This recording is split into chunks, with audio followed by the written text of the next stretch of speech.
En este video continuaremos viendo preguntas asociadas a conceptos del citoesqueleto. En este primer planteo nos dicen, las miosinas son proteínas motoras que se mueven sobre microtúbulos solamente, filamentos de actina solamente, filamentos intermedios solamente o microtúbulos y filamentos de actina solamente.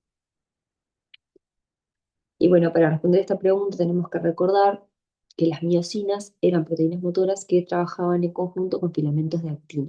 Como habíamos visto en clase, particularmente eran un tipo de proteínas motoras que se asociaban a filamentos de actina. Y a través de las miosinas se podían mover, por ejemplo, vesículas a través del tráfico vesicular y también otros componentes celulares. Habíamos visto que en los filamentos intermedios también funcionaban proteínas motoras, pero no son las miosinas. En este caso se llaman kinesinas y no les dimos demasiada importancia al nombre particular de estas proteínas en las clases teóricas. Pero es otro tipo de proteína motora que funciona de manera similar. Y en los filamentos intermedios no hay proteínas motoras asociadas. Así que en este caso la respuesta correcta es filamentos de actina solamente. Las miosinas son proteínas motoras que se mueven sobre filamentos de actina. En la siguiente pregunta, también sobre proteínas motoras, nos dice, a nivel general, las proteínas motoras unen ATP, catalizan su hidrólisis a ADP y fosfato y cambian de conformación en consecuencia. Unen ATP, catalizan su hidrólisis a ADP y fosfato y no cambian de conformación en consecuencia. Unen ATP, pero no catalizan su hidrólisis o no unen ATP. Entonces, bueno, para responder a esta pregunta tenemos que acordarnos un poco cómo era el mecanismo de cómo es que funcionan las proteínas motoras. Habíamos visto que las proteínas motoras sí unían ATP y tenían la capacidad de hidrolizar ese ATP a ADP y fosfato, y esa hidrólisis producía un cambio de conformación que es lo que genera ese movimiento. Y a su vez, después ese ADP es desplazado por una nueva molécula ATP que se une y la proteína vuelve a obtener su conformación original. O sea que el paso es unión de ATP, hidrólisis de ATP a ADP y fosfato, cambio de conformación, vuelve a unir ATP.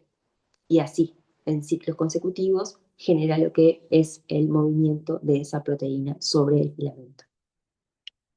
En esta animación es lo que se ve, es ese cambio de conformación.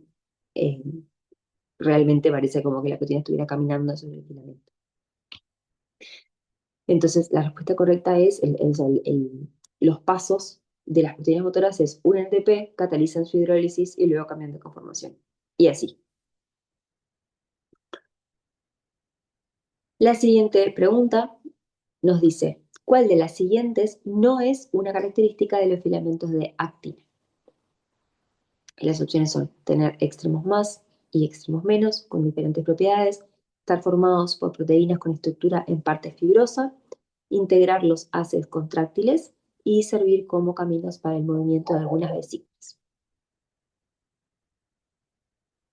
Y bueno, aquí elegí esta transparencia que habían visto en el teórico que resume un poco todas las opciones de las que que están mencionadas sobre los filamentos de actina. En primer lugar, recordar que los filamentos de actina se unen por las subunidades de actina, que son proteínas globulares, por lo que no son proteínas fibrosas, sino que son globulares, que tienen la capacidad de formar haces porque se unen los distintos filamentos entre sí y se mueven de manera que pueden generar contracción. También hay proteínas que son proteínas motoras, que son las miosinas, que se unen particularmente a los filamentos de actina, generando movimientos, por ejemplo, de vesículas y otros componentes de la célula. Y también tienen extremos más y menos, o sea, tienen extremos que tienen características diferentes.